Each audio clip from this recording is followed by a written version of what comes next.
इस कार्यक्रम के पुण्यार्चक हैं श्री राजेंद्र प्रसाद जी जैन, श्रीमती ममता जी जैन, श्री प्रशांत जी जैन, श्रीमती दिव्या जैन, पारस जैन, भरत जैन एवं समस्त परिवार, मुंबई। ओम नमः सिद्धेभ्यः, ओम नमः सिद्धेभ्यः, ओम नमः सिद्धेभ्यः। ओंकारं बिंदु संयुक्तं नित्यं ध्यायन्ति योगिनः। कामदं मोक्षदं चैव ओंकाराय नमो नमः। अविरल शब्द गणोगाय प्रक्षालित सकल भूतल मल कलंकाय मुनिविरुपासित तीर्था सरस्वती हरतु दुर्तान। अज्ञान तिम्रांधस्य ज्ञानांजन शलाकया चक्षुरुन्मीलितं येन तस्मै श्री गुरवे नमः। आज हम जितने भी लोग यहाँ पर बैठे हुए हैं उन सब के लिए एक जैन दर्शन विश्व का एक अनूठा दर्शन है। जैन धर्म विश्व में अलग दर्शन धर्म है और इस जैन धर्म को मानने वाले लोग बहुत श्रद्धालु होते हैं और वो जैन दर्शन के मानने वाले, जैन धर्म के मानने वाले लोग सबसे पहले ईश्वर को साक्षी करते हैं, ईश्वर को सिद्ध करते हैं। वे कहते हैं राग द्वेष से रहित अनंत ज्ञान, अनंत दर्शन, अनंत सुख, अनंत वीर्य और परमार्थ के उपदेशक अरिहंत और सिद्ध भगवान ही हमारे ईश्वर हैं। जबकि अन्य दर्शनों के ईश्वर में जगत व्यापी ईश्वर माना जाता है, सृष्टि का कर्ता ईश्वर को माना जाता है। और हम यह भी कह सकते हैं कि जैन दर्शन ये कहता है, जैन धर्म ये कहता है कि जो कुछ भी करता धरता है वो हमारा कोई और नहीं है, हमारा ईश्वर इस सृष्टि का कर्ता नहीं है। अगर इस सृष्टि का कोई कर्ता है तो 6 द्रव्यों से मिलकर के जीव, पुद्गल, धर्म, अधर्म, आकाश, काल, इनसे मिलकर के ये सृष्टि बनी है। उपस्थित बंधुओं, हम जैन तीर्थों पर भी जाते हैं, जिन तीर्थ भी होते हैं और उन तीर्थों की हम वंदना किया करते हैं। हम तीर्थों की वंदना करके यह तय करते हैं कि तीर्थ क्या चीज़ होती है और हम तीर्थ पर क्यों जाते हैं, क्यों विचार करते हैं। क्योंकि जहाँ जैन दर्शन में 7 तत्वों का वर्णन है, जैन तत्वों में, जैन दर्शन में ईश्वर का वर्णन है, वहीं जैन शब्द ही अपने आप में काफ़ी विचारणीय और बिंदुमय हो जाता है। जैन शब्द का अर्थ होता है कि जिन देव के लिए, जिन धर्म के लिए जो व्यक्ति समझता है, अर्थात सकल जिन ऐसे भगवान तीर्थ आदिनाथ के चरण कमलों की सेवा करने वाले जैन हैं। परमार्थ से गणधर आदि देव, ऐसा जिनका अर्थ है। और हम ये कह सकते हैं जिन भगवान में किससे संबंधित अथवा जिन भगवान के द्वारा कथित जो वाणी पर श्रद्धा करता है, तत्व पर श्रद्धा करता है, वह सही जैन होता है। जिन शब्द का अर्थ हमारे आचार्यों ने इस प्रकार से कहा है कि जिन शब्द बना कैसे है, तो कोई कहता है कि जिन शब्द की उत्पत्ति वहाँ से हुई है जो जीतता है, जिसने राग द्वेष कामादिक जीते सब जग जान लिया, सब जीवों को मोक्ष मार्ग का निष्प्रय हो उपदेश दिया, बुद्ध वीर जिन हरिहर ब्रह्मा या उसको स्वाधीन कहो, भक्ति भाव से प्रेरित हो यह चित्त उसी में लीन रहो। जिसने काम, क्रोध, लोभ, मद, हर्ष, शोक आदि को जीत लिया है वही जिन कहलाता है। अर्थात सभी धर्मों में कर्मों का पराभव करने वाला, कर्मों को जीतने वाला ही जिन कहलाता है। अनेक जन्म के कर्म रूपी वन में भटकने वाले जीव जब मोह राग द्वेष को जीत लेते हैं तभी वह जिन कहलाते हैं। और जिन से जिनका संबंध है, जिनसे जिनका, जिनमें जिन देव में जिनकी भक्ति है, वे जिनदेव की भक्ति करने वाले जैन कहलाते हैं। जिन देव में श्रद्धा करने वाले जैन कहलाते हैं। जिन देव को मानने वाले जैन कहलाते हैं। एकांतवादी कभी जैन नहीं हो सकते हैं, क्योंकि जैन के पास तो अनेकांतवाद है और जैन अनेकांत में ही विश्वास करते हैं। जैन धर्म के दो सिद्धांत प्रमुख हैं, एक अहिंसा और दूसरा अनेकांत। अहिंसा और अनेकांत को जब हम देखते हैं तो हम ये कह सकते हैं कि अहिंसा का मतलब क्या होता है। अहिंसा का मतलब हिंसा नहीं होना, और अनेकांत का मतलब क्या होता है। एक वस्तु में अनेक गुण धर्म होते हैं, उन गुण धर्मों में से एक सभी गुण धर्मों का सम्मान करना, सभी गुण धर्म को अपनाना, यह अनेकांत कहलाता है।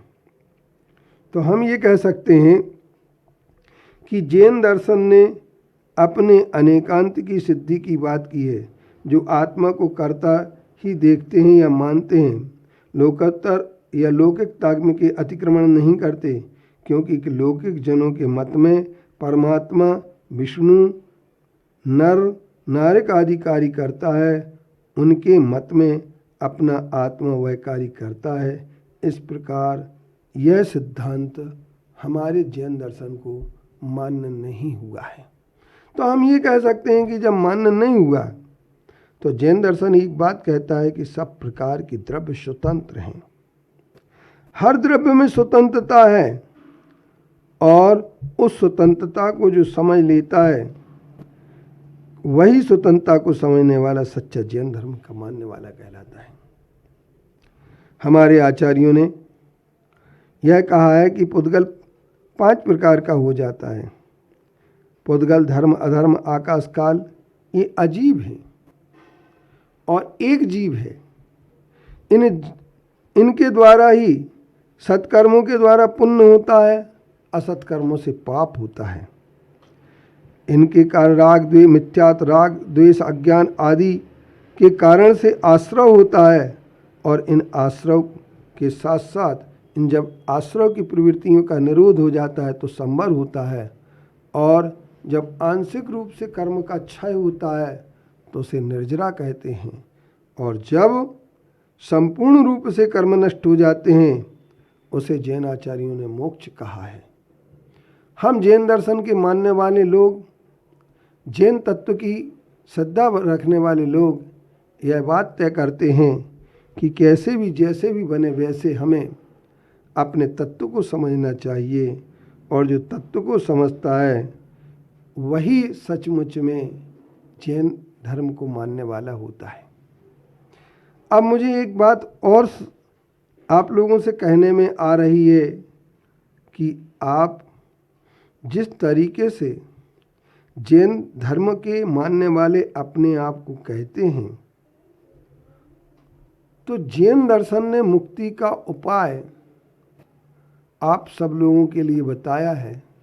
क्योंकि जब हमारे ये पर्युषण पर्व आते हैं, जब हमारे जैन दर्शन का सबसे बड़ा पर्व अगर कोई माना गया है तो वह पर्युषण पर्व माना गया है, और इस पर्युषण पर्व में के बाद हमारा 10 लक्षण धर्म का स्वरूप शुरू होता है। मुनियों के धर्म के अंतर्गत जैन धर्म की जब भी बात करेंगे तो उस समय हमारे सामने अगर कोई बात आएगी तो वह बात आएगी कि जैन धर्म के मानने वाले 10 लक्षण धर्म को ही जैन धर्म कहते हैं। उत्तम क्षमा, मार्दव, आर्जव, सत्य, शौच, संयम, तप, त्याग, आकिंचन और ब्रह्मचर्य। आज हम आप लोगों के लिए जो जैन दर्शन और जैन धर्म का परिचय देने की कोशिश कर रहे हैं, उसका सबसे बड़ा सार आपको समझना है कि जैन दर्शन ने प्रमाण और न्याय 2 चीज़ें मानी हैं, जबकि हर दर्शन सिर्फ मात्र प्रमाण मानता है और जैन दर्शन प्रमाण और न्याय मानता है। धर्म के नाम पर जैन दर्शन क्रिया कांड को धर्म नहीं कहता है। जैन दर्शन कहता है कि जब हमारे अंदर क्षमा, मार्दव, आर्जव, सत्य, शौच, संयम, तप, त्याग, आकिंचन और ब्रह्मचर्य, ये 10 चीज़ें पैदा हो जाती हैं, तब जाकर के हम धर्म की शुरुआत करते हैं। अब हमें ये देखना है कि हमारा धर्म किस प्रकार से हम लोगों के लिए मान्य है। क्षमा ही विश्व की सबसे बड़ी चीज़ है। मार्दव मान को जीत लें हम, छल कपट को जीत करके सरलता को प्राप्त कर लें हम, और जब हम अपने अंदर का लोभ जीत लें, लालसाओं को जीत लें, और लालसाओं को जीतने के बाद एक संयम हमारे अंदर, सत्य और संयम प्रकट होगा। इस सत्य और संयम के बाद हमारे अंदर तप आएगा, त्याग, तप, और फिर इसके बाद हम एक आकिंचन अपरिग्रह की ओर बढ़ जाएंगे और ब्रह्म में रमण करते हुए, ब्रह्म तत्व को समझते हुए हम एक धर्म प्राप्त हमें होगा जिसको ब्रह्मचर्य धर्म कहते हैं। तो हम ये कहते हैं कि हमारे जैन दर्शन के अंदर सम्यक दर्शन, सम्यक ज्ञान, सम्यक चारित्र्य से ही मोक्ष माना गया है। भेष धारण करने वाले को कभी भी हमारे जैन दर्शन ने मोक्ष का मार्ग नहीं कहा है। आप कितना भी कुछ क्यों न कर लें, कितना भी त्याग कर लें, भोजन त्याग दें, सब कुछ त्याग दें, यदि सम्यक दर्शन नहीं है तो मोक्ष प्राप्त होने वाला नहीं। मोक्ष महल की प्रथम सीढ़ी याविन ज्ञान चरिता, सम्यक ताना लहे सुदर्शन धारो भव्य पवित्रा। हमारे जैन आचार्य कहते हैं कि सबसे पहले यदि मोक्ष मार्ग महल की कोई पहली सीढ़ी है तो सम्यक दर्शन है, सम्यक ज्ञान दूसरी, सम्यक चारित्र्य। इन सम्यक दर्शन, सम्यक ज्ञान, सम्यक चारित्र्य के द्वारा ही मोक्ष मार्ग प्राप्त होना है। लेकिन लोगों ने लिंग से मोक्ष मार्ग मानने की कोशिश की है, यह एक भूल है।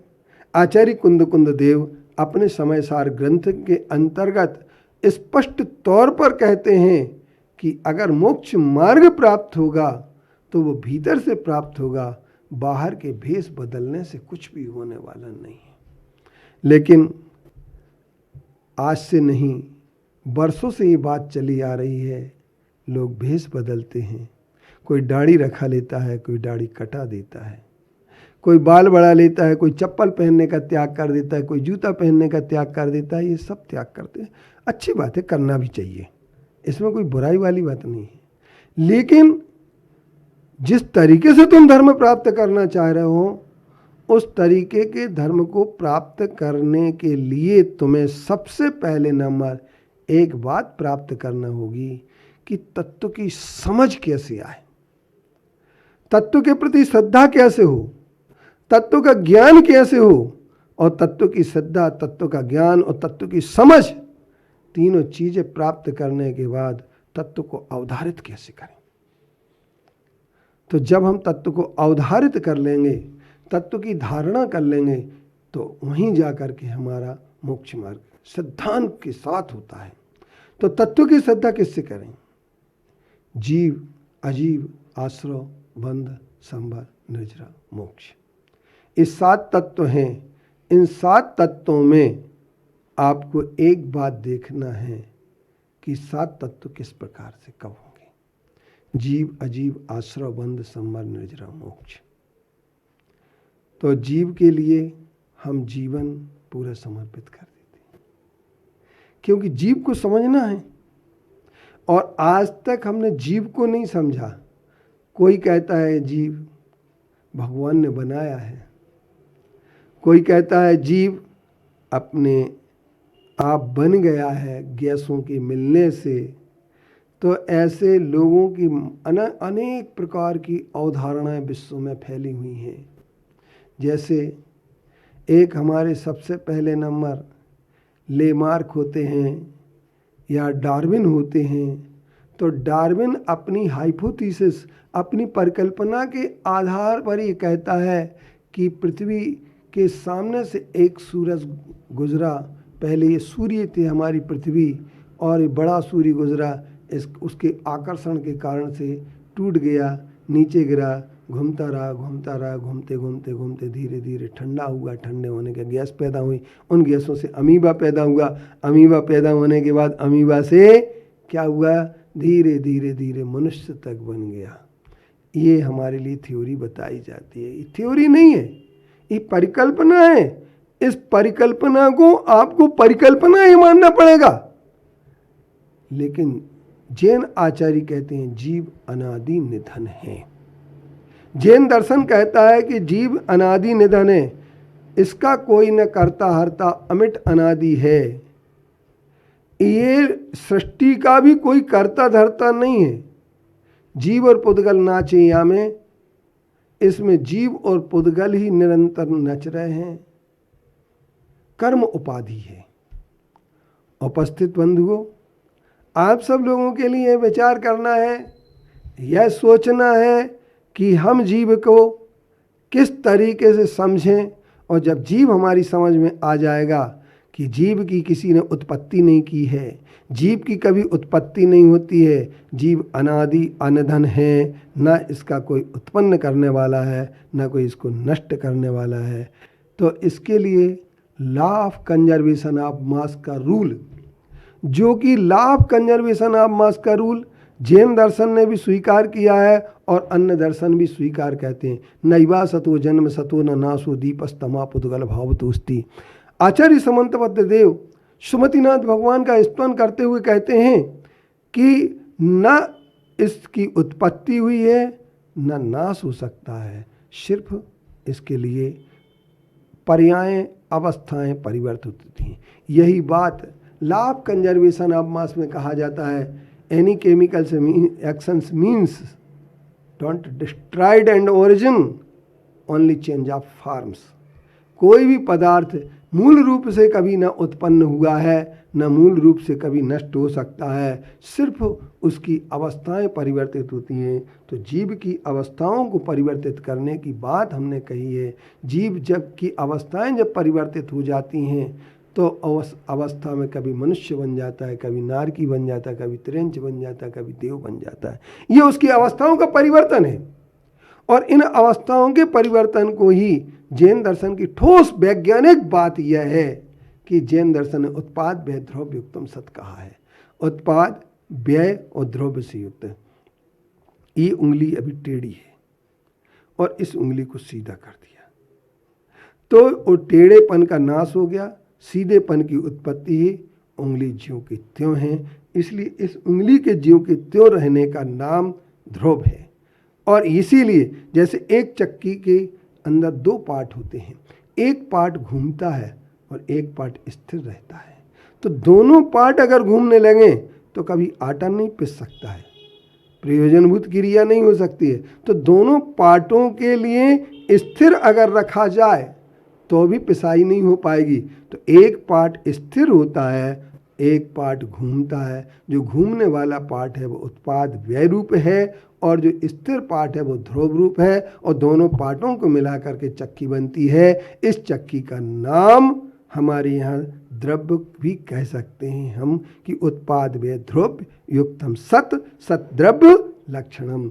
द्रव्य का लक्षण सत होता है। जैन दर्शन ने यही एक वैज्ञानिक बात बताई। जैन दर्शन ने के पास पूरी वैज्ञानिकता है और हम उस वैज्ञानिकता को समझने का प्रयास करें तो तत्वसूत्र में वैज्ञानिकता है, आपके द्रव्य संग्रह में वैज्ञानिकता है, हर ग्रंथों में वैज्ञानिक रूप बताया गया है। लेकिन विज्ञान का अर्थ आप ये मत समझ लेना कि जो आज हमारे यहाँ विज्ञान चल रहा है उसी विज्ञान की बात कर रहे हैं। जैन दर्शन जैन विज्ञान भी कहा सकता है और जैन विज्ञान की अपेक्षा से हम ये कह सकते हैं जन जन जिस दर्शन पर समर्थन कर देता है अंत तो गत्वा उसको हम जन दर्शन भी कह सकते हैं, जैन दर्शन भी कह सकते हैं।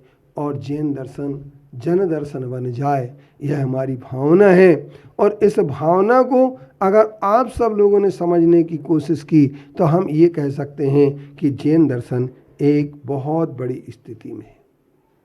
अब हमें देखना ये है कि जैन दर्शन की स्थिति क्या है।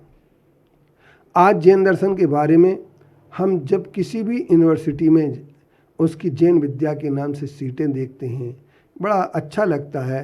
और हर कॉलेजों में जैन दर्शन पढ़ाया जाता है। लेकिन जैन दर्शन को पढ़ने वाले लोग जब जैन दर्शन पढ़ने जाते हैं तो कई हमने जैन दर्शन को पढ़ने वाले लोगों से बातचीत की तो एक सज्जन हमारे पास आए थे। उन्होंने ये कहा कि महाराज जी, मैंने जैन दर्शन का पूरा अध्ययन किया लेकिन हम पुद्गल को नहीं समझ पाए। जीव तो समझ में आ गया, जीव समझ में इसलिए आ गया कि जीव का मतलब और जैन दर्शन का सबसे बड़ा आधार जीव और पुद्गल, जीव और पुद्गल नाचे आज में कर्म उपाधि है। और पुद्गल क्या होता है? तो पुद्गल के लिए हमने उनसे कहा कि आप नहीं समझ पाए तो आप समझने की कोशिश करें, और यह पुद्गल कब तक हमारे साथ रहेगा इस पर हमें विचार करना है। तो पुद्गल, हमारे शरीर पुद्गलमय है। हमारे जितने भी इस चारों तरफ हमें जो कुछ भी दिखाई दे रहा है, इस संसार में दो चीज़ें दिखाई, एक चेतन है और एक अचेतन है। बड़ी साफ सुथरी सी जैन दर्शन की बात है कि एक चेतन है और एक अचेतन है। चेतन क्या करता है? चेतन जो होता है वह चेतन हमें दिखाई नहीं देता है, अचेतन जो होता है वो हमें दिखाई देता है। अचेतनमिदं दृश्य मदृश्यम चेतनम तथा करोष्यामि कुतुष्यामि मध्यस्थोहम भवाम्यता। आचार्य कहते हैं कि ये पुद्गल जो हमें पूरण और गलन दो क्रियाओं से युक्त होता है, संयोजन और विसंयोजन जिसकी दो क्रियाएं निरंतर होती रहती हैं, वह पुद्गल कहलाता है। क्या कहलाता है? वह पुद्गल कहलाता है। और उस पुद्गल के लिए हम जब समझ लेंगे तो पुद्गल को समझने के बाद हम बात कर लेंगे कि पुद्गल हमारा जो है वह इसी का नाम है जो अति सूक्ष्म सूक्ष्म और सूक्ष्म स्थूल है और अति स्थूल है। ऐसा वह 6 प्रकार से पुद्गल हमारे सामने बात ये आती है। जैन दर्शन के पास एक प्रमाण है। जैसा कि मैंने बताया कि जैन दर्शन प्रमाण और न्याय 2 प्रकार की बात करता है। जैन दर्शन प्रमाण और न्याय, और प्रमाण का मतलब ये होता है सम्यक ज्ञान का नाम प्रमाण, सच्चे ज्ञान का प्रमाण, जिसमें निश्चितता हो, अनिश्चितता न हो, जिसमें असंदिग्धता हो, संदेह न हो, जिसमें किसी भी प्रकार की विपरीतता न हो। अन्यूनम अतिरिक्तम याथा तथ्यम बिना च विपरीतात निस्संदेहम वेद्य दाहस तज्ज्ञानमागामिना। रत्न कर्णक श्रावकाचार में आचार्य समंतभद्र देव ने सम्यक ज्ञान की परिभाषा निश्चित कर दी और सम्यक ज्ञान को ही प्रमाण कहा जाता है। वह प्रमाण 2 प्रकार का होता है, प्रत्यक्ष और परोक्ष। जैन दर्शन में प्रत्यक्ष प्रमाण उसे कहते हैं जो डायरेक्ट आत्मा से जिसका सीधा संबंध हो जाए, इंद्रियों का संबंध, मन का संबंध ना रहे। जो इंद्रियों मन के संबंध से ज्ञान उत्पन्न होता है वह परोक्ष प्रमाण कहलाता है, और जो इंद्रियों मन के बिना होता है। और हमारे जैन दर्शन ने प्रत्यक्ष भी 2 प्रकार का विभाजित कर दिया है, एक साम्व्यवहारिक प्रत्यक्ष और एक पारमार्थिक प्रत्यक्ष। साम्व्यवहारिक प्रत्यक्ष का मतलब ये होता है इंद्रिय और ज्ञान साम्व्यवहारिक प्रत्यक्ष है, और जो इंद्रिय और मन से हट करके ज्ञान होता है, अवधि ज्ञान, मनापरे ज्ञान और केवल ज्ञान, ये पारमार्थिक प्रत्यक्ष है। इस तरीके से हम ये कह सकते हैं कि मति ज्ञान उसका नाम होता है जो इंद्रिय और मन की सहायता से उत्पन्न हो। मन और इंद्रिय की सहायता से उत्पन्न होने वाले ज्ञान को मति ज्ञान कहते हैं।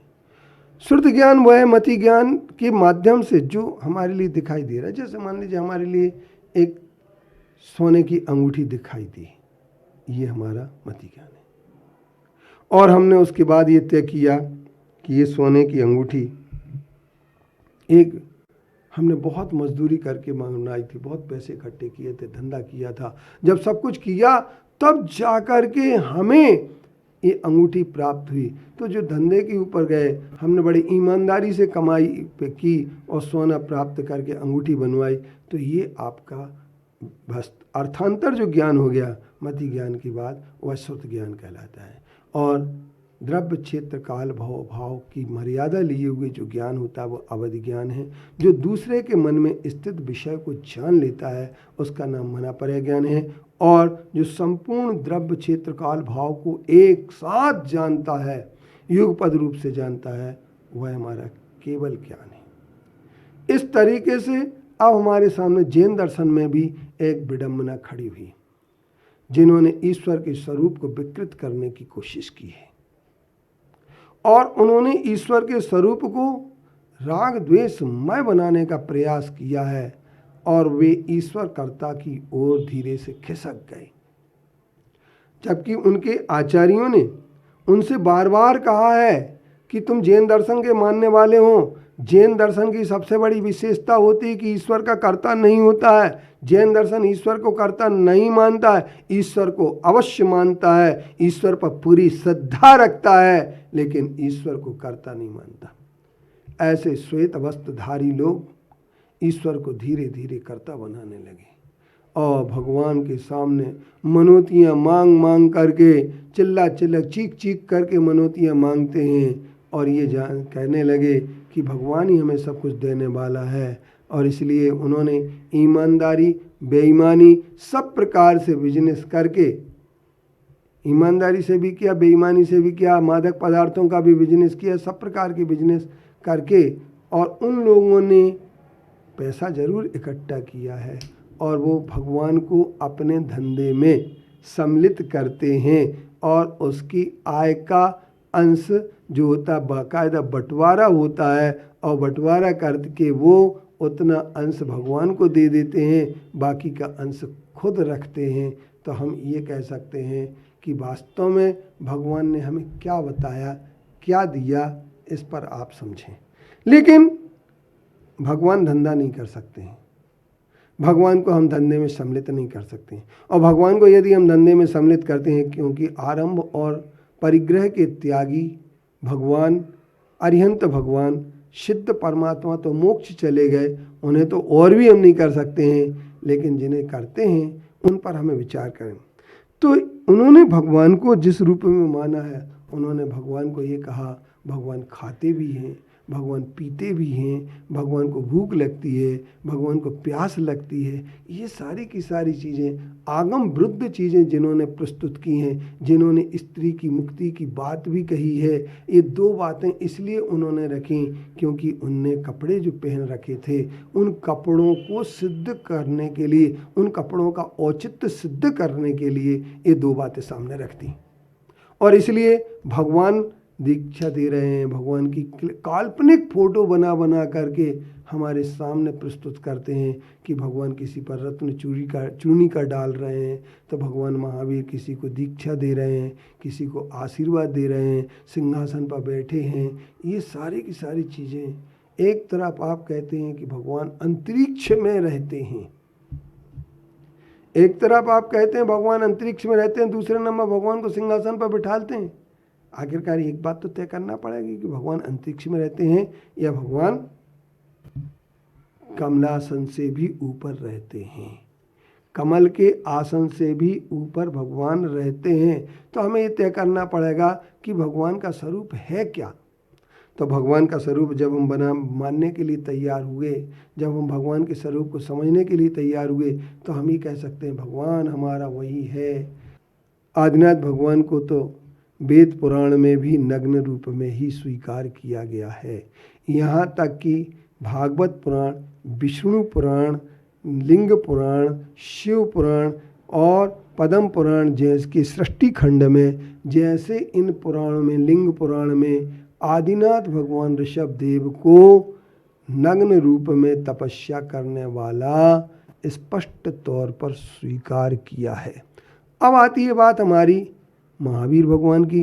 तो महावीर भगवान के लिए कल्पसूत्र ग्रंथ में श्वेतांबर स्वयं ये कहते हैं और आचार अंग में अनेक स्थान पर नग्न साधना की का समर्थन हमें उपलब्ध होता है, भगवती सूत्र में उपलब्ध होता है। और हम ही कह सकते हैं सूत्र कृतांग में भी इनके ग्रंथों में यह प्राप्त होता है कि नग्न रूप से साधना करना चाहिए।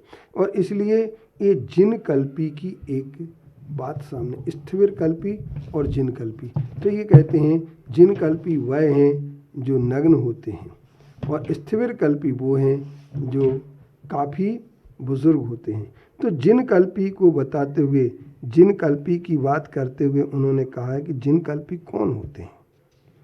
तो हमें इस पर विचार करना पड़ेगा।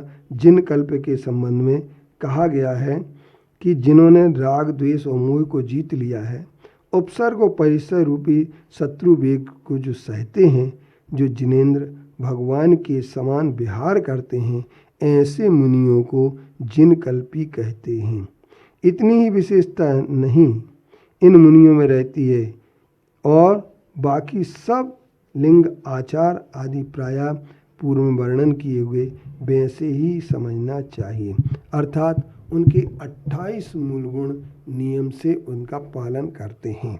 तो जिन कल्पी जो मुनि होते हैं, उन जिन कल्पी मुनियों के लिए हमें समझना चाहिए। और वर्धमान स्वामी से पहले उत्तम सहनन के धारी जिन कल्पी आचरण रूप से परिणति मुनि, तिनमें सामायिक एक ही चारित्र होता था। ये जिन कल्प की व्याख्या गौमठसार कर्मकांड की 547वीं गाथा में मिलता है और 714 में। इसके साथ साथ ये भगवती आराधना में 155, 356 में भी मिलता है।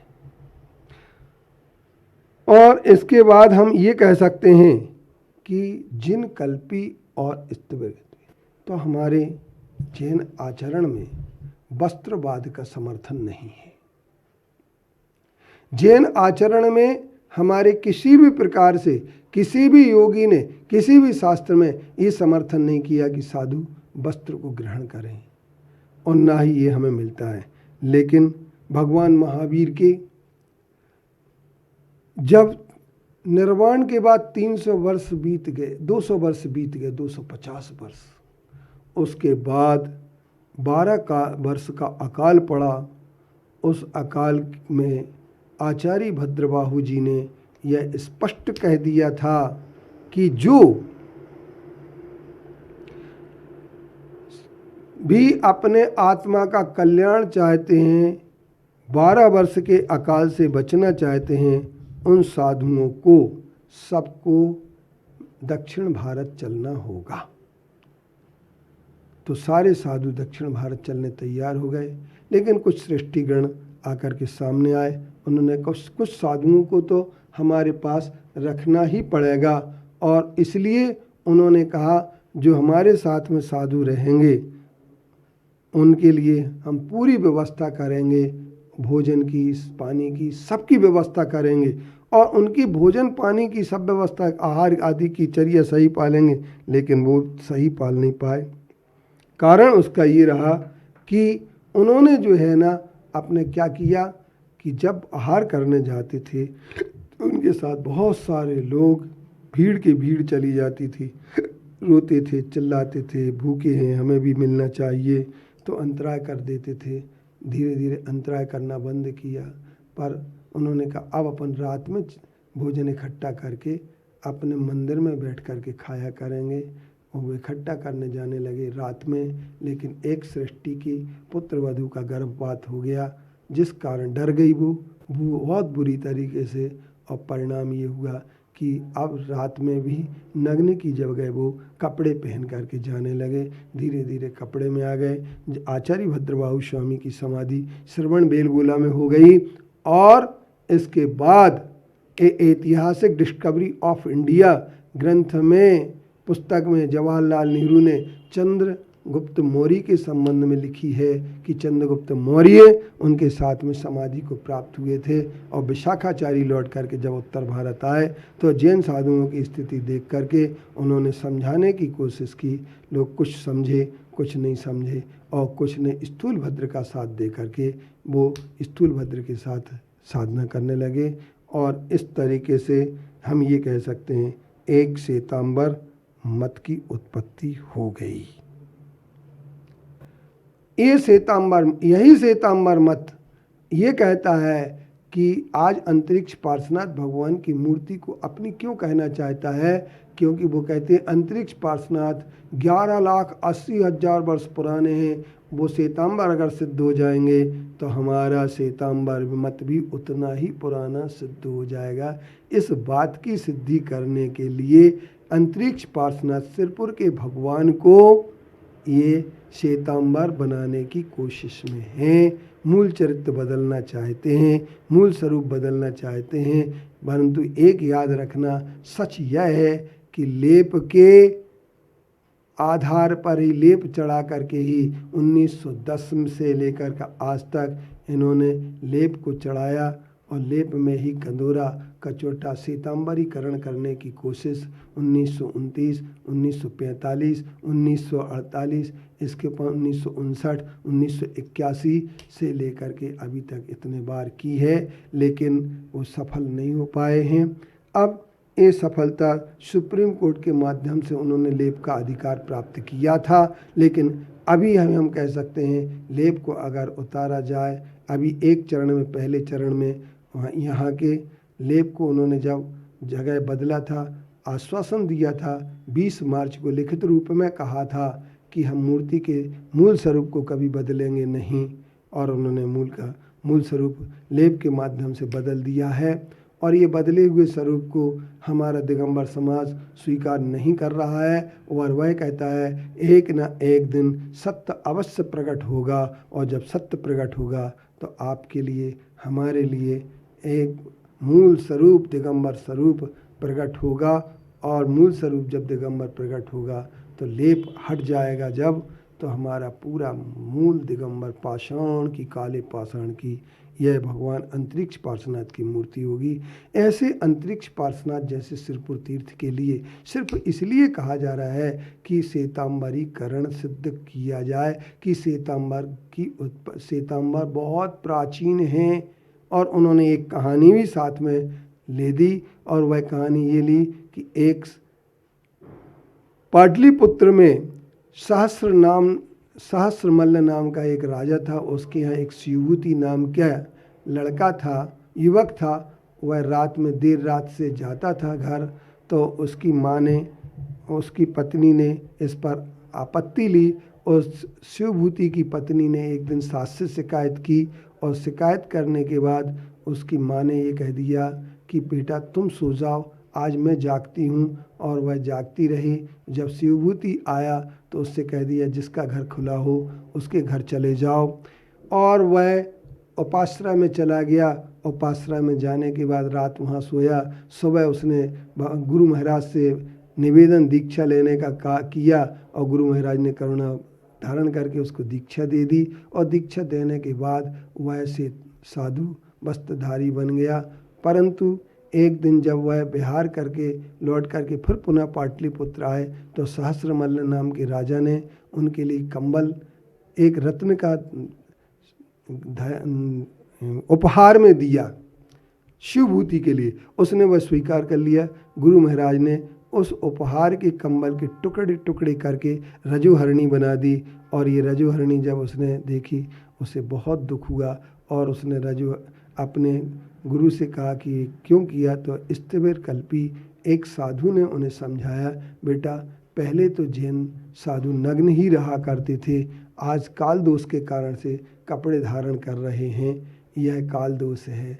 जब ये बात हुई तो उसी समय वह चिढ़ करके उसने सोच लिया मैं भी नग्न साधना करूंगा, और उसने दिगंबर पंथ चला दिया। ये 9वें निहन्नव के अंतर्गत उन्होंने स्वीकार बात बनाई। ये कहानी कितनी सत्य है, कितनी असत्य है, आप स्वयं सोच सकते हैं कि जिस स्थिविर साधु ने ये कहा कि पहले साधु नग्न रूप से ही साधना करते थे, तो ये कहानी स्वयं अपने आप में कह रही है कि श्वेतांबर बाद के हैं, पहले तो दिगंबर रूप में ही साधना करते थे, काल दोष के कारण से कपड़े ग्रहण किए हैं, ये बात आई है। तो इनकी जब प्रतिष्ठा होती है तो उस समय मूर्ति को पूर्ण नग्न रूप में रख करके इंद्र आकर के भगवान के सामने ये कहता है कि कपड़े ग्रहण कर लें, तो ये कपड़े ग्रहण भगवान कर लेते हैं, ऐ देव दूष्य के नाम से ग्रहण कर लेते हैं। तो ये इनकी कपोल कल्पनाएं कि इससे दिगंबर मत की उत्पत्ति हुई, जबकि दिगंबर मत की उत्पत्ति नहीं हुई है। दिगंबर मत तो बहुत प्राचीन है, शुरू से चला आ रहा है। अनादिकाल से ऋषभनाथ भगवान से लेकर के महावीर तक सारे तीर्थंकर नग्न दिगंबर हुए हैं। तो हम ये कह सकते हैं कि ये दिगंबर पंथ आज का नहीं है, परंतु ये एक छल कपट की कहानियाँ गढ़ करके, और ये कहानियाँ गढ़ करके हम सब लोगों को बताई जाती हैं। पर हम इस पर विचार करें, इस पर हम सोचें कि हम किस प्रकार से अपने जैन दर्शन के मूल स्वरूप को प्राप्त करें। तो श्वेतांबर और दिगंबर संघ भेद पड़ा, और उस संघ भेद का परिणाम तीर्थों की, अब इनके पास श्वेतांबर के पास ग्रंथ हो गए थे, मुनि हो गए थे, और ये बात भी कह देते थे कि स्त्री को मोक्ष हो सकती है तो वो कपड़े में नहीं रहेगी, इसलिए कपड़ा बहुत ज़रूरी है। और वस्त्रवाद का समर्थन करने के लिए स्त्री मुक्ति तक की बात लेकर के सामने आए। और इसके बाद अब बात ये आई कि उनके पास तीर्थ कोई नहीं थे। तो 12वीं शताब्दी के जिन प्रभु सूरी इनके महाराज ने एक विविध तीर्थ कल्प ग्रंथ लिखा, और विविध तीर्थ कल्प ग्रंथ लिख करके उन्होंने ये बात तय की कि हम जो है ना, विविध तीर्थ कल्प ग्रंथ में सारे तीर्थों को श्वेतांबरी घोषित कर दिया। और उसके बाद 19वीं शताब्दी में छल कपट पूर्वक सारे तीर्थों पर अपने श्वेतांबरीकरण करने, किसी को खरीदा तो किसी के लिए डर भय दिखाया, तो किसी की हत्या करके देखा, जैसे केसरिया हत्याकांड भी सामने आता है। इस तरीके से हम ये कह सकते हैं कि अनेक प्रकार के अत्याचार दुराग्रहों से भरा हुआ यह जैन दर्शन का संघ भेद, दूसरा संघ जो हमारे सामने आया है, इसको समझने की ज़रूरत है। और सिरपुर तीर्थ आपकी उपस्थिति के आधार पर ही रक्षित हो सकता है। आप यदि अपनी उपस्थिति देंगे, यात्रा सिरपुर की करते रहेंगे, तो आप निश्चित तौर पर एक दिन आप क्या पाएंगे, अपने सिरपुर तीर्थ की रक्षा करने में अवश्य सफल हो जाएंगे। इसलिए मैं सबसे एक बात कहता हूँ कि जैन दर्शन के यदि मोक्ष मार्ग और रत्नत्रय की आपको रक्षा करना है, जैन दर्शन के मार्ग को आपको प्रशस्त करना है, तो आपको तीर्थ रक्षा बहुत अनिवार्य होगी। क्योंकि तीर्थ रक्षा के बिना रत्नत्रय की महिमा और अज्ञान रूपी अंधकार नष्ट होने वाला नहीं है। यदि अज्ञान के अंधकार को आप नष्ट करना चाहते हैं तो आपके लिए तीर्थ की रक्षा करना जरूर होगी। आपकी अस्मिन तीर्थ रक्षा से ही धर्म रक्षा है, तीर्थ रक्षा से ही मोक्ष की रक्षा है, तीर्थ रक्षा से ही आपकी जैन सिद्धांत की रक्षा है। और ये जैन दर्शन की वास्तविक स्वरूप को विकृत रूप से अगर आपको बदलने से बचाना है तो तीर्थों की रक्षा बहुत ज़रूरी है। इसलिए आप सिरपुर की तीर्थ यात्रा करें, और जिन जिन तीर्थों पर संकट आए हों वहाँ की तीर्थ यात्रा करते रहेंगे तो निश्चित तौर पर यह तीर्थ हमारे संरक्षित होंगे। अब सब लोगों के बीच में मुनि धर्म और श्रावक धर्म के चारित्र का विचार करना प्रारंभ कर सकते हैं। मुनि धर्म में संपूर्ण रूप से महाव्रतों का पालन किया जाता है। वह उनका 13 प्रकार का चारित्र प्रधानता से होता है। 5 महाव्रत, 5 शमिति और 3 गुप्ती के रूप में होता है। श्रावक का आचरण, श्रावक का चारित्र 5 अणुव्रत, 3 गुणव्रत और 4 शिक्षाव्रत के रूप में होता है। 5 अणुव्रत में अहिंसाणुव्रत, सत्याणुव्रत, अचौर्याणुव्रत, ब्रह्मचर्य अणुव्रत और परिग्रह परिमाण व्रत। इसके साथ साथ गुणव्रत में दिग्व्रत, देशव्रत और अनर्थ दंड व्रत 3 होते हैं। सामायिक, प्रोस्तोपवास, भोगोपभोग परिमाण व्रत और अतिथि संविभाग व्रत के रूप में 4 शिक्षा व्रत होते हैं। इन व्रतों का वर्णन हमारे लिए जैन आचार्यों ने बहुत अच्छे से बताया है। इसके माध्यम से हमारे अंदर जहाँ व्यवहारिक जीवन का चारित्र आता है, वहीं पर पाप प्रणाली काव्य वृत्ति संजस्य चारित्रम, पाप की प्रणाली से विरत हो जाने का नाम ही चारित्र होता है। और उस चारित्र्य की जब हम विवेचना करते हैं तो हमारे चारित्र्य की विवेचना हमारे लिए जीवन में बहुत आगे बढ़ा देती है। चारित्र्य जो होता है वह हमारे लिए एक तरीके से यूँ कहना चाहिए कि चारित्र्य का यथार्थ हमें समझना पड़ेगा, क्योंकि चारित्र्य हर आदमी के सामने की बात बन जाती है कि चारित्र्य होना चाहिए, चारित्र्य होना चाहिए। लेकिन चारित्र्य क्या है? बहुत सारे लोग पापों की निवृत्ति के बिना भी चारित्र्य खान पीन के परिवर्तन में मानते हैं। लेकिन हमारे जैन आचार्यों का ये कहना है कि चारित्र्य खान पान एक में परिवर्तन लाना भी बहुत जरूरी होता है, किंतु चारित्र्य के लिए एक सबसे बड़ी आवश्यकता होती है, वह होती है कि हम अनैतिक आचरण से बचें। अनैतिक आचरण क्या होता है? तो इस पर विचार हम जब करते हैं तो बहुत सारी चीज़ें हमारे सामने आ जाती हैं कि हम जब क्रोध को अपने भीतर अपना लेते हैं तो सबसे पहले हमारा चारित्र्य समाप्त हो जाता है। जब हम अहंकारी बन जाते हैं तो हमारा चारित्र्य समाप्त हो जाता है। जब हम मायावी छल कपट करने वाले बन जाते हैं तो हमारा चारित्र्य समाप्त हो जाता है।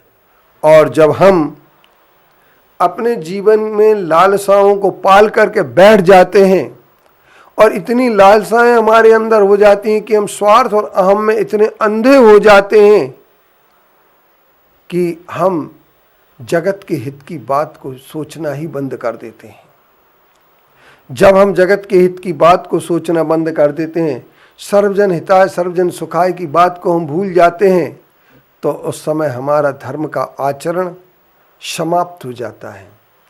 जब हिंसा की प्रवृत्ति की ओर हम बढ़ जाते हैं, हमारा चारित्र्य समाप्त हो जाता है। तो आओ आज हम सबसे पहले यह बात तय करें कि हमारा चारित्र्य कैसा होना चाहिए और हम चारित्र्य के साथ अपने जीवन को कैसे बदल सकते हैं, इस पर विचार करें।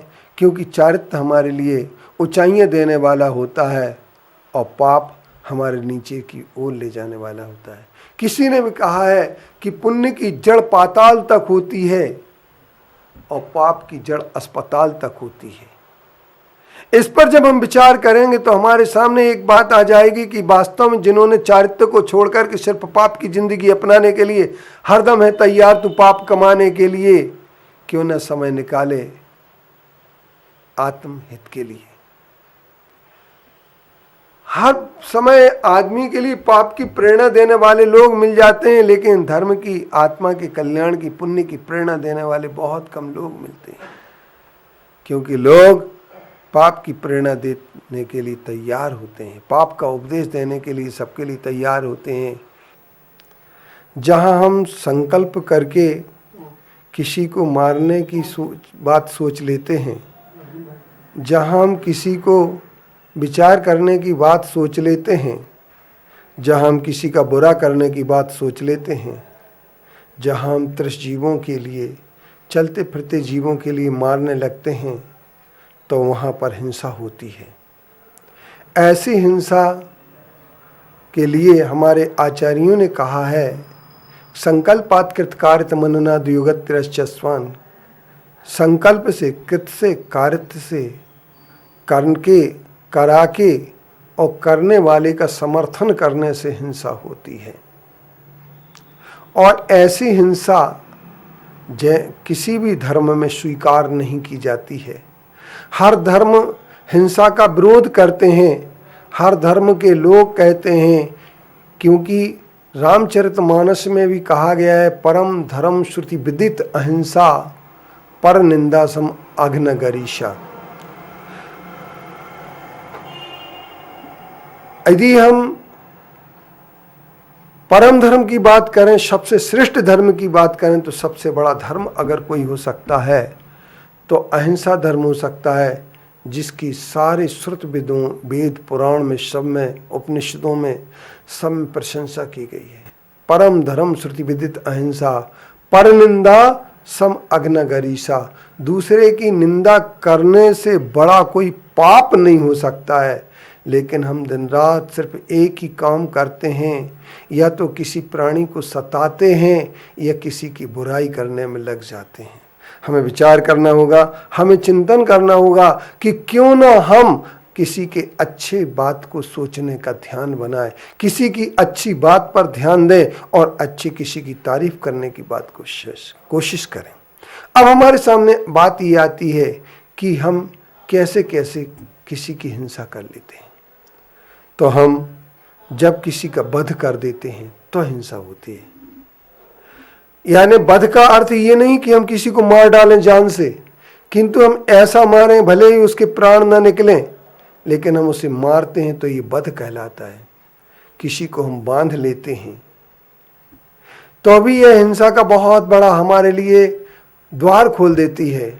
इसे हम अतिचार भी बोलते हैं और यूँ कह सकते हैं कि ये हमारे हिंसा के द्वार खोलने के लिए सबसे बड़ा कारण था किसी को बंधन में रखना।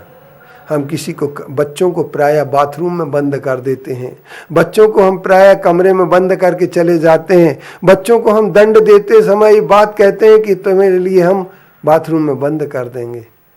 ये बंधन कहलाता है। छेदना, भेदना, अंगों को काटना, पीटना, मारते नहीं हम किसी को, लेकिन हम किसी बैल पर, किसी पर लिख देते हैं लव इंडिया, या हम लिख देते हैं लव यू, और भी हम कई चीज़ें लिख देते हैं गर्म करके सलाखों से। वो बेचारा बैल तड़पता रहता है। इसके उपरांत हम गधे पर लिख देते हैं, गधे की पूंछ में फटाके बांध देते हैं और उसमें आग लगा देते हैं। वो गधा बेचारा भड़कता रहता है। इसी के साथ हम बहुत सारी हिंसा करने में छेदन बंधन और इसके उपरांत किसी का अन्नपान का निरोध कर देते हैं। तो ये सब हमारा जो है हिंसा के अंतर्गत आता है। ऐसी हिंसा से हमें बचना चाहिए। अहिंसा परमो धर्मा के सूत्रों को भारत की भूमि पर पल्लवित करने वाले महान संत भगवान महावीर स्वामी, जो तीर्थंकर महापुरुष हुए हैं, उन्होंने अहिंसा को मात्र शास्त्रों के तक सीमित नहीं रखा, अपितु उन्होंने अहिंसा के लिए जन जन का विषय बना दिया। जन धर्म के रूप में अहिंसा को व्याप्त करने का अगर किसी ने कोई प्रयास किया है तो वे भगवान महावीर स्वामी रहे। इसके साथ साथ जब हम बौद्ध धर्म की करुणा, वेदों की अहिंसा और पुराणों में वर्णित अहिंसा को देखते हैं तो उस अहिंसा में और महावीर की अहिंसा में हमें काफ़ी अंतर नज़र आता है। लेकिन भगवान महावीर की अहिंसा यह कहती है कि आप अहिंसक बने, सचमुच में देव भी आकर के आपकी पूजा करने लगेंगे, क्योंकि सच्चा धर्म वही जिसमें हो न हिंसा उसकी न हो सकेगी सौमुख प्रशंसा। परम पूज्य आचार्य विद्यासागर जी महाराज जी ने अपने एक अनुवाद के अंतर्गत ये लिखा है जैन गीता में कि सच्चा धर्म वही जिसमें हो न हिंसा, सही धर्म तो वही होगा जिसमें हिंसा न हो, क्योंकि उसी धर्म की सब लोग प्रशंसा करेंगे। लेकिन आज धर्म के नाम पर ऐसा लगता है कि लूटपाट मची हुई है। मणिपुर धर्म के नाम पर सुलग रहा है। हम देख रहे हैं कि महिलाओं के ऊपर अत्याचार मणिपुर में जो हुआ है और उसकी आई हुई 77 दिन के बाद की वीडियो हम सब लोगों के लिए दहला देती है और यह बात सोचने के लिए मजबूर कर देती है, क्या ज़मीन जायदाद के लिए, क्या धर्म के लिए आदमी इतना गिर सकता है, इंसानियत का इतना बड़ा दुश्मन बन सकता है? इस पर हम सबके लिए सोचना होगा। इंसानियत के जो दुश्मन बन जाते हैं वे ही इस प्रकार के कृत्य करने में लग जाते हैं। हम ये कहते हैं कि हम सबके लिए सोचना होगा कि आज कुमार नंदी आचार्य की जो निःसृंस हत्या की गई वो किस कारण से की गई, कारण की बात एक अलग है, परंतु मैं तो ये कह सकता हूँ कि यह हिंसा, हत्या आखिरकार मानवता की क्यों नहीं है। मानवता की हिंसा की गई है और इस हिंसा के लिए कोई बर्दाश्त नहीं कर सकता है। लेकिन धर्म के नाम पर, धर्म का जब हमारे एक दूसरे में नफरत फैल जाती हैं, जब हम एक दूसरे से नफरत करने लगते हैं, तो उस समय हम भूल जाते हैं कि दिगंबर श्वेतांबर भी जब एक दूसरे से नफरत करने लगते हैं तो वे भूल जाते हैं कि हम एक ही महावीर भगवान के अनुयायी हैं। वे भूल जाते हैं कि हमारा धर्म अहिंसा परम धर्म है। वे भूल जाते हैं कि हमारा सत्य से टिका हुआ धर्म है। वे भूल जाते हैं कि खून के प्यासे बनने के लिए तैयार हो जाते हैं। छल कपट के आधार पर वो एक अधिकारों की लूट करने लगते हैं, सिर्फ तीर्थ बढ़ाने के लिए, मूर्ति बढ़ाने के लिए। मूर्तियों की लालसा इतनी बढ़ जाती है कि वे इस बात के लिए भूल जाते हैं कि हम परम धर्म अहिंसा के उपासक हैं। तो मैं ये कह सकता हूँ कि यह कब तक चलेगा, कब तक नफरत की आग में लोग खुद जलेंगे। साधु संत आकर के नफरत की अगर आग फैलाएंगे, शांति की बात नहीं करना चाहेंगे, तो मैं कहूँगा कि मानवता के प्रति वे सबसे बड़े दुश्मन हैं। और मंदिरों में बैठने के बाद भी वो मानवता के लिए तिरस्कृत कर रहे हैं। मानवता के लिए मंदिर मानवता का बनना चाहिए। भगवान के मंदिर तो बहुत बन जाते हैं, पर भगवान के मंदिर में यदि मानवता की पूजा नहीं हुई, यदि मानवता के लिए सम्मान नहीं मिला, यदि मानवता के लिए ठुकरा दिया गया, तो मैं कहूँगा कि यह आपका धर्म नहीं, यह सिर्फ अधर्म है। और इस अधर्म के लिए हमें कभी भी छोड़ देना चाहिए। ओम शांति ओम। इस कार्यक्रम के पुण्यार्चक थे श्री राजेंद्र प्रसाद जी जैन, श्रीमती ममता जी जैन, श्री प्रशांत जी जैन, श्रीमती दिव्या जैन, पारस जैन, भरत जैन एवं समस्त परिवार, मुंबई।